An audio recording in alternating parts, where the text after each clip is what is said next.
अर्जुन को गांडीव अस्त्र की प्राप्ति। अर्जुन को गांडीव धनुष की प्राप्ति को लेकर दो मान्यताएं प्रचलित हैं।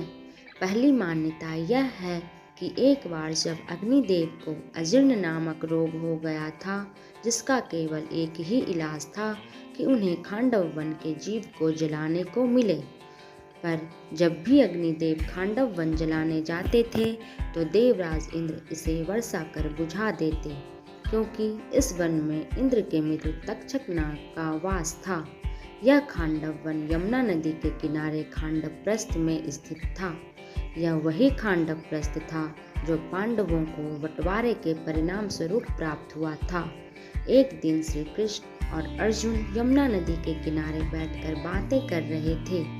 तभी अग्निदेव ने ब्राह्मण वेश में आकर उनसे भिक्षा मांगी। श्री कृष्ण और अर्जुन ने ब्राह्मण को उनकी इच्छा अनुसार भिक्षा देने का वचन दिया। तब ब्राह्मण अपने वास्तविक रूप अग्निदेव के रूप में प्रकट हुए और खांडव वन को जलाने में उनकी सहायता मांगी। साथ ही अग्निदेव ने अपनी सारी व्यथा सुना दी।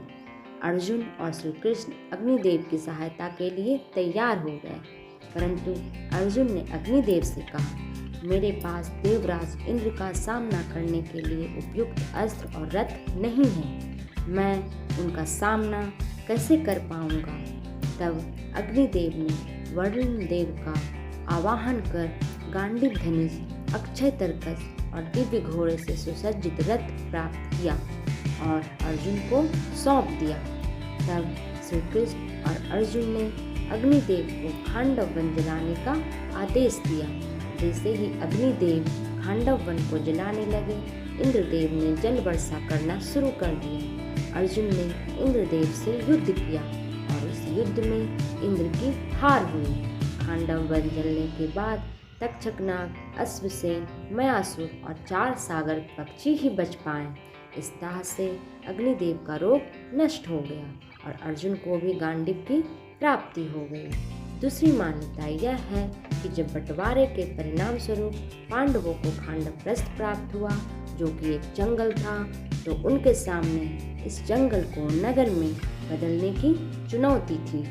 यही यमुना नदी के किनारे एक खांडव वन था, जहाँ पहले एक नगर बसा था, पर अब नष्ट होकर बस एक खंडहर के रूप में बचा था। श्री कृष्ण अर्जुन को खांडव वन ले जाते हैं और उसे राजधानी बनाने को कहते हैं, परंतु अर्जुन ने पूछा कि इसे राजधानी कैसे बनाया जाए। तब श्री कृष्ण भगवान विश्वकर्मा का आवाहन करते हैं। विश्वकर्मा जी आते हैं और उन्हें बताते हैं कि मयासुर यहाँ के बारे में सब कुछ जानता है, क्योंकि यह नगर पहले उसी ने बसाया था। विश्वकर्मा मयासुर का स्मरण कर उसे बुलाते हैं। विश्वकर्मा के आदेश पर मयासुर श्री कृष्ण और अर्जुन को खंडहर में ले जाते हैं। उस खंडहर में एक दिव्य रथ था, जो मनचाही जगह पर कभी भी आ जा सकती थी। इसी रथ पर गांडीव धनुष, अक्षय तरकस और एक गदा रखी होती है।